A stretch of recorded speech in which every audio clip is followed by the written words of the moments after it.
ನಮಸ್ಕಾರ ವೀಕ್ಷಕರೇ, ಜಿಬಿಎ ಲೆಕ್ಕಾಚಾರದಲ್ಲಿ ನಮ್ಮ ಮುಂದಿನ ವಿಧಾನಸಭಾ ಕ್ಷೇತ್ರ ಶಾಂತಿನಗರ ವಿಧಾನಸಭಾ ಕ್ಷೇತ್ರ. ಭವಿಷ್ಯದ ಮಂತ್ರಿ ಇನ್ನೊಂದು ಪ್ರಮಾಣ ವಚನ ತಗೋಬೇಕು, ಜೋರಾಗಿ ಲೆಕ್ಕಾಚಾರ ನಡೀತಾ ಇದೆ. ಎನ್.ಎ. ಹ್ಯಾರಿಸ್ ಹಾಗೆ ಅವರ ಮಗ ನಲ್ಪಾಡ್ ಹೆಚ್ಚು ಸದ್ದು ಮಾಡುವಂಥ ಕ್ಷೇತ್ರ ಶಾಂತಿನಗರ. ಶಾಂತಿನಗರದ ವಿಚಾರಕ್ಕೆ ಬರೋದಾದರೆ PBMP ಅವಧಿಯಲ್ಲಿ 7 ವಾರ್ಡ್ಗಳಿತ್ತು. GBA ವ್ಯಾಪ್ತಿಯಲ್ಲಿ 10 ವಾರ್ಡ್ಗಳಿವೆ. 2015ರ PBMP ಚುನಾವಣೆ ಫಲಿತಾಂಶ ನೋಡೋದಾದರೆ BJP 4 ಸ್ಥಾನಗಳನ್ನು ಗೆದ್ದಿತ್ತು, ಕಾಂಗ್ರೆಸ್ 3 ಸ್ವತಂತ್ರವಾಗಿ 1 ವಾರ್ಡನ್ನು ಗೆಲ್ಲಲಾಗಿತ್ತು. ಇನ್ನು 2010ರ BBMP ಚುನಾವಣೆ ಫಲಿತಾಂಶ ನೋಡೋದಾದರೆ BJP 2, ಕಾಂಗ್ರೆಸ್ 4, ಇಂಡಿಪೆಂಡೆಂಟ್ 2 ಸ್ಥಾನವನ್ನು ಗೆದ್ದಿದ್ರು. 2010 ಮತ್ತು 2015 ಎರಡೂ BBMP ಚುನಾವಣೆ ಆದಾಗ ಇಲ್ಲಿ ಶಾಸಕರು N.A. ಹ್ಯಾರಿಸ್ ಅವರು. 2023ರ ವಿಧಾನಸಭೆ ಚುನಾವಣೆ ಫಲಿತಾಂಶವನ್ನು ನೋಡೋದಾದರೆ ಕಾಂಗ್ರೆಸ್ನಿಂದ N.A. ಹ್ಯಾರಿಸ್ 50.87% ಮತವನ್ನು ಪಡೆದಿದ್ದರು. BJPಯ K. ಶಿವಕುಮಾರ್ 44.93% ಮತವನ್ನು ಪಡೆದಿದ್ದರು. ಇನ್ನು 2013ರ ವಿಧಾನಸಭಾ ಚುನಾವಣೆ, ಯಾಕಂದರೆ 2015ರಲ್ಲಿ BBMP ಆಗಿತ್ತು. 2013ರ ವಿಧಾನಸಭಾ ಚುನಾವಣೆಯಲ್ಲಿ ಕಾಂಗ್ರೆಸ್ನ N.A. ಹ್ಯಾರಿಸ್ 49.03 ಮತವನ್ನು ಪಡೆದಿದ್ದರೆ ಶೇಕಡವಾರು. JDSನಿಂದ K. ವಾಸುದೇವಮೂರ್ತಿ 30.82% ಮತವನ್ನು ಪಡೆದಿದ್ದರು. 2013ರಲ್ಲಿ JDS 2ನೇ ಸ್ಥಾನದಲ್ಲಿತ್ತು. BJPಯಿಂದ D. ವೆಂಕಟೇಶಮೂರ್ತಿ 9.83% ಮತವನ್ನು ಪಡೆದಿದ್ದರು. N.A. ಹ್ಯಾರಿಸ್ ಖಂಡಿತ ಕಾಂಗ್ರೆಸ್ ಪ್ರಾಬಲ್ಯ ಇರುವಂಥ ಕ್ಷೇತ್ರ. ಈಗ ವಾರ್ಡ್ ವೈಸ್ ಬರೋದಾದರೆ 7 ಇದ್ದಿದ್ದು 10 ವಾರ್ಡ್ಗಳಾಗಿದೆ. ಏನಿದೆ ಲೆಕ್ಕಾಚಾರ? N.A. Harris D.K. ಶಿವಕುಮಾರ್ ಅವರಿಗೆ ಪರಮಾಪ್ತರು. ಹೌದು. ನಲ್ಪಾಡ್ D.K. ಶಿವಕುಮಾರ್ ಅವರನ್ನ ತಮ್ಮ ರಾಜಕೀಯ ಗುರು ಅಂತಲೇ ಸ್ವೀಕಾರ ಮಾಡಿದ್ದಾರೆ. ನಿಜ. D.K. ಶಿವಕುಮಾರ್ ಪ್ರಮಾಣ ವಚನ ಕಾರ್ಯಕ್ರಮದಲ್ಲಿ ಬೆಂಗಳೂರಲ್ಲಿ ಕಾಣಿಸಿಕೊಂಡಂಥ ಅತಿ ಹೆಚ್ಚು ಪೋಸ್ಟರ್ ಯಾವುದು ಅಂತ ಹೇಳಿದ್ರೆ ಅದು ನಲ್ಪಾಡ್ ಮತ್ತೆ N.A. ಹ್ಯಾರಿಸ್ ಅಂದರೆ ತಂದೆ ಮತ್ತು ಮಗನ ಪೋಸ್ಟರೇ ಕಾಣಿಸಿಕೊಂಡಿತ್ತು. D.K. ಶಿವಕುಮಾರ್ ಅವ್ರಿಗೂ ನಲ್ಪಾಡ್ ಅಂದ್ರೆ ಒಂದು ರೀತಿ ನಂಬಿಕೆ. ಹೌದು, ನಂಬಿಕೆ. ಮತ್ತೆ D.K. ಶಿವಕುಮಾರ್ ಅವರನ್ನ ಕಾಂಟ್ಯಾಕ್ಟ್ ಮಾಡೋದಾದ್ರೆ ನಲ್ಪಾಡ್ ಅವರನ್ನ ಕಾಂಟ್ಯಾಕ್ಟ್ ಮಾಡಿದ್ರೆ D.K. ಶಿವಕುಮಾರ್ ಜೊತೆ ಮುಖ್ಯಮಂತ್ರಿಗಳು D.K. ಶಿವಕುಮಾರ್ ಅವ್ರನ್ನ ಭೇಟಿ ಆಗಬಹುದು. ಸೊ ನಾವೀಗ ಹಾಗಾಗಿ ಶಾಂತಿನಗರ ಈ ಹಿಂದಿನ BBMP ಚುನಾವಣೆಗಿಂತಲೂ ಕೂಡ ಈ ಬಾರಿ ಸಾಕಷ್ಟು ಇಂಪಾರ್ಟೆನ್ಸ್ ಅನ್ನು ಪಡ್ಕೊಂಡಿದೆ. ಈಗ ನಾವು 2010 ಮತ್ತು 2015ರ ಲೆಕ್ಕಾಚಾರ ಒಂದ್ಸಲ ತೆಗೆದು ನೋಡೋಣ. ಶಾಂತಿನಗರ ವಿಧಾನಸಭಾ ಕ್ಷೇತ್ರದಲ್ಲಿ ಜೋಗುಪಾಳ್ಯದಿಂದ 2015ರಲ್ಲಿ ಗೌತಮ್ ಕುಮಾರ್ BJPಯಿಂದ ಗೆದ್ದಿದ್ರು. ಶಾಂತಳಾ ನಗರ MB ದ್ವಾರಕನಾಥ್ BJPಯಿಂದ ಗೆದ್ದಿದ್ರು. ದೊಮ್ಮಲೂರು ಲಕ್ಷ್ಮೀನಾರಾಯಣ ಸ್ವತಂತ್ರ ಅಭ್ಯರ್ಥಿ ಗೆದ್ದಿದ್ರು. ಅಗರಂ ಭವ್ಯ ಅವರು BJPಯಿಂದ ಗೆದ್ದಿದ್ರು. ವನ್ನರಪೇಟೆ K. ಶಿವಕುಮಾರ್ BJPಯಿಂದ ಗೆದ್ದಿದ್ರು. ನೀಲಸಂದ್ರ ಬಾಲಕೃಷ್ಣನ್ G. ಕಾಂಗ್ರೆಸ್ನಿಂದ ಗೆದ್ದಿದ್ರು. ಶಾಂತಿನಗರ ವಾರ್ಡ್ ಹೆಸರೇ ಶಾಂತಿನಗರ ಅಂತ ಇತ್ತು. P. ಸೌಮ್ಯ ಅವರು ಕಾಂಗ್ರೆಸ್ನಿಂದ ಗೆದ್ದಿದ್ರು. ಬಟ್ 2010ರಲ್ಲಿ ಕಾಂಗ್ರೆಸ್ಸು 4ರಲ್ಲಿ ಗೆದ್ದಿತ್ತು. ಬಟ್ 2015ರ BBMP ಎಲೆಕ್ಷನ್ ಬಂದಂತಹ ಸಂದರ್ಭದಲ್ಲಿ BJP 4ರಲ್ಲಿ ಗೆಲ್ತು. ಕಾಂಗ್ರೆಸ್ಗೆ ಕೇವಲ 2 ವಾರ್ಡ್ಗಳಷ್ಟೇ ಇಲ್ಲಿ ಸಿಕ್ಕಿದ್ದು. ಸೊ ಒಂದು ಅರ್ಥದಲ್ಲಿ ನೋಡೋದಾದ್ರೆ 2015ರ ಎಲೆಕ್ಷನ್ನಲ್ಲಿ ಈ ಒಂದು ಸರ್ಕಾರ ಇದ್ದಾಗ್ಯೂ ಕೂಡ 2015ರಲ್ಲಿ ಕರ್ನಾಟಕದಲ್ಲಿ ಕಾಂಗ್ರೆಸ್ ಸರ್ಕಾರ ಇತ್ತು. ಸರ್ಕಾರ ಇದ್ದಾಗ್ಯೂ ಕೂಡ ಶಾಂತಿನಗರ ವಿಧಾನಸಭಾ ಕ್ಷೇತ್ರಕ್ಕೆ ಸಂಬಂಧಪಟ್ಟ ಹಾಗೆ BBMP ಚುನಾವಣೆಯಲ್ಲಿ ಕಾಂಗ್ರೆಸ್ಗೆ ಹಿನ್ನಡೆ ಆಯಿತು. 4 ಇದ್ದಿದ್ದು 2ಕ್ಕೆ ಬಂದು ಕೂಡ್ತು ಕಾಂಗ್ರೆಸ್ ಅಂತ ಹೇಳಿದ್ರೆ ದೊಡ್ಡ ಹಿನ್ನಡೆ ಅದು. 2010ರಲ್ಲಿ ಜೋಗುಪಾಳ್ಯದಿಂದ BJP ಗೆಲ್ತು. ಶಾಂತಳಾ ನಗರದಿಂದ ಇಂಡಿಪೆಂಡೆಂಟ್ ಅಭ್ಯರ್ಥಿ ಗೆದ್ದಿದ್ರು. ದೊಮ್ಮಲೂರಿನಿಂದ BJP ಅಭ್ಯರ್ಥಿ ಗೆದ್ದಿದ್ರು.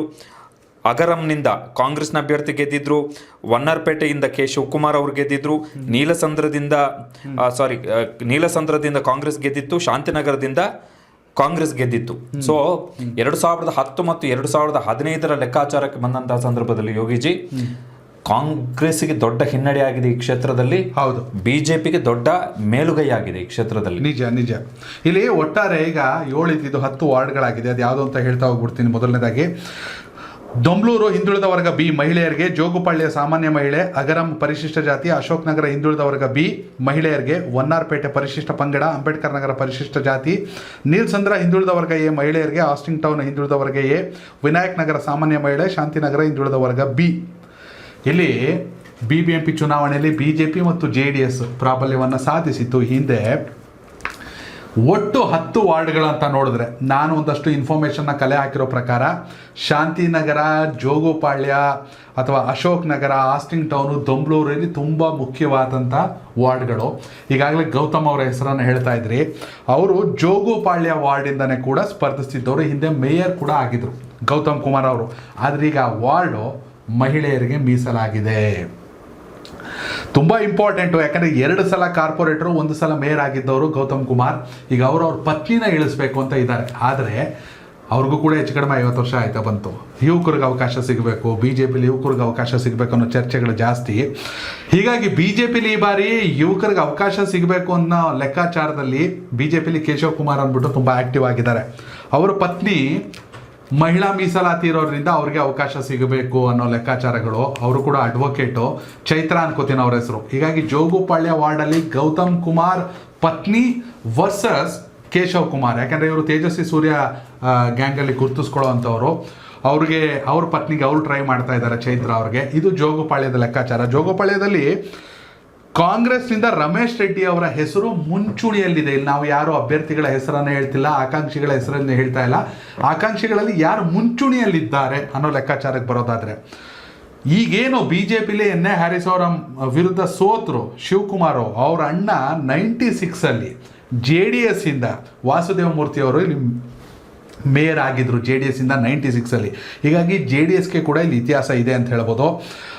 ಇನ್ನು ದೊಂಬ್ಲೂರು ವಿಚಾರಕ್ಕೆ ಬರೋದಾದರೆ, ದೊಂಬ್ಲೂರು ಮಹಿಳಾ ಮೀಸಲಾತಿ ಇದೆ, ಕ್ಯಾಟಗರಿ ಬಿ ಇದೆ ತುಂಬ ವರ್ಷಗಳಿಂದ. ಇಲ್ಲಿ ತುಂಬ ವರ್ಷಗಳಿಂದ ಬಿ ಜೆ ಪಿಯಲ್ಲಿ ಸಕ್ರಿಯವಾಗಿದ್ದ ಸದಾರೆಡ್ಡಿ ಅವರ ಹೆಸರು ಮುಂಚೂಣಿಯಲ್ಲಿದೆ. ಕಾಂಗ್ರೆಸ್ನಿಂದ ಗೀತಾ ಶ್ರೀನಿವಾಸ್ ಅವರ ಹೆಸರು ಕೇಳಿ ಬರ್ತಾ ಇದೆ ಶಾಂತಿನಗರದ ದೊಂಬ್ಲೂರು ವಾರ್ಡಲ್ಲಿ. ಇನ್ನು ಶಾಂತಿನಗರ ವಾರ್ಡ್ ವಿಚಾರಕ್ಕೆ ಬರೋದಾದರೆ, ಮಾಜಿ ಕಾರ್ಪೊರೇಟರ್ ಸೌಮ್ಯ ಶಿವಕುಮಾರ್ ಅವರ ಹೆಸರು ಕೇಳಿ ಬರ್ತಾ ಇದೆ. ಬಿ ಜೆ ಪಿಯಲ್ಲಿ ಹೇಮಂತ್ ಅವರು ತುಂಬ ಆ್ಯಕ್ಟಿವ್ ಆಗಿ ಓಡಾಡ್ತಾ ಇದ್ದಾರೆ. ಶಾಂತಿನಗರ ವಿಚಾರಕ್ಕೆ ಬಂದರೆ ಇದು ಅಲ್ಲಿರುವಂಥ ಗ್ರೌಂಡ್ ರಿಯಾಲಿಟಿ. ಯಾರಿಗೆ ಬೇಕಾದ್ರೆ ಟಿಕೆಟ್ ಆಗ್ಬೋದು, ಟಿಕೆಟ್ ಬದಲಾಗ್ಬೋದು, ಏನು ಬೇಕಾದ್ರೆ ಲೆಕ್ಕಾಚಾರ ನಡಿಬೋದು. ಇಲ್ಲಿ ಆ್ಯಕ್ಟಿವ್ ಆಗಿರೋರು ನಾವು ಹೇಳ್ತಾ ಇರೋದು. ಇನ್ನು ಆಸ್ಟಿನ್ ಟೌನು ಶಾಂತಿನಗರ ಯುವ ಮೋರ್ಚಾ ಅಧ್ಯಕ್ಷರಾಗಿದ್ದಂಥ ಭುವಿನ್ ಅವರ ಹೆಸರು ಕೂಡ ಆಸ್ಟಿನ್ ಟೌನಲ್ಲಿ ಓಡಾಡ್ತಾ ಇದೆ. ಇನ್ನು MLA ಅಭ್ಯರ್ಥಿ ಶಿವಕುಮಾರ್ ಅವರು ಕೂಡ ಜೊತೆ ಇವ್ರು ಗುರುತಿಸ್ಕೊತಾ ಇದ್ರು. ಯಾಕಂದರೆ ಇಲ್ಲಿ ಭುವಿನ್ ಕುಮಾರ್ ಮತ್ತು ಶಿವಕುಮಾರ್ ಇಬ್ಬರು ಕೂಡ ತಿಗಳು ಸಮುದಾಯಕ್ಕೆ ಸೇರಿದವರು. ಹೀಗಾಗಿ ಭುವಿನ್ ಕುಮಾರ್ ಅವ್ರ ಹೆಸರು ಕೇಳಿ ಬರ್ತಾ ಇದೆ. ಇನ್ನು ಅಶೋಕನಗರ ವಿಚಾರಕ್ಕೆ ಬರೋದಾದರೆ, ಬಿ ಜೆ ಪಿಲಿ ಕಮಲಾ ಅನ್ನೋರ ಹೆಸರು ಜೋರಾಗಿ ಓಡಾಡ್ತಾ ಇದೆ. ಏನು ಬೇಕಾದ್ರೂ ಬದಲಾವಣೆ ಆಗ್ಬೋದು. ಆದರೆ ಕಾಂಗ್ರೆಸ್ಸಲ್ಲಿ ಅಶೋಕ್ ನಗರ ವಿಚಾರದಲ್ಲಿ ಇನ್ನೂ ಕೂಡ ಡಿಸೈಡ್ ಆಗಿಲ್ಲ. ಯಾಕೆಂದರೆ ಅಶೋಕ್ ನಗರ ಬರೆದು ಹ್ಯಾರಿಸ್ ಅವ್ರ ಮನೆ ಇರೋವಂಥ ವಾರ್ಡು. ಹೀಗಾಗಿ ಕೊನೆ ಕ್ಷಣದಲ್ಲಿ ಅವ್ರು ಯಾರನ್ನ ಕಣಕ್ಕಿಳಿಸ್ತಾರ ಅನ್ನೋ ಲೆಕ್ಕಾಚಾರಗಳು ನಡೀತಿದೆ. ಒಟ್ಟಾರೆ ವೀಕ್ಷಕರೇ, ನಿಜಕ್ಕೂ ಇಲ್ಲಿ ಸತತವಾಗಿ ಕಾಂಗ್ರೆಸ್ನ ಎನ್ ಎ ಹ್ಯಾರಿಸ್ ಅವರು ಶಾಸಕರಾಗ್ತಾ ಇದ್ದಾರೆ, ಸಚಿವರು ಕೂಡ ಆಗಬಹುದು. ಅವರ ಹೆಸರು ಮುಂಚೂಣಿಯಲ್ಲಿದೆ. ಅವರ ಪ್ರಾಬಲ್ಯ ಇದ್ದರೂ ಕೂಡ BBMP ಕಳೆದ 2019-15 BBMP ಚುನಾವಣೆಯಲ್ಲಿ JDS ಮತ್ತು ಸ್ವತಂತ್ರ ಹಾಗೆ BJP ಕೂಡ ಪ್ರಾರ್ಪತ್ಯವನ್ನು ಸಾಧಿಸಿದೆ.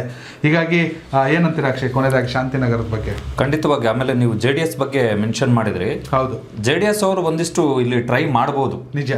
GB ಎಲೆಕ್ಷನ್ ಅಂದ್ರೆ ಮೈಕ್ರೋ ಎಲೆಕ್ಷನ್ಸ್, ಸ್ಥಳೀಯ ಸಂಸ್ಥೆಗಳ ಚುನಾವಣೆಯಲ್ಲಿ ಪಕ್ಷ ಉದ್ಧಾರ ಆಗಬೇಕು ಅಂತ ಹೇಳಿ ಏನಾದರೂ ಕುಮಾರಸ್ವಾಮಿ ಅವರಿಗೆ ಅನಿಸಿದ್ರೆ ಬಹುಶಃ ಶಾಂತಿನಗರ ಒಂದು ವಿಧಾನಸಭಾ ಕ್ಷೇತ್ರ JDSನವರು ತುಂಬ ಸೀರಿಯಸ್ ಆಗಿ ಫೈಟ್ ಮಾಡಬಹುದಾದಂಥ ಒಂದು ಕ್ಷೇತ್ರ.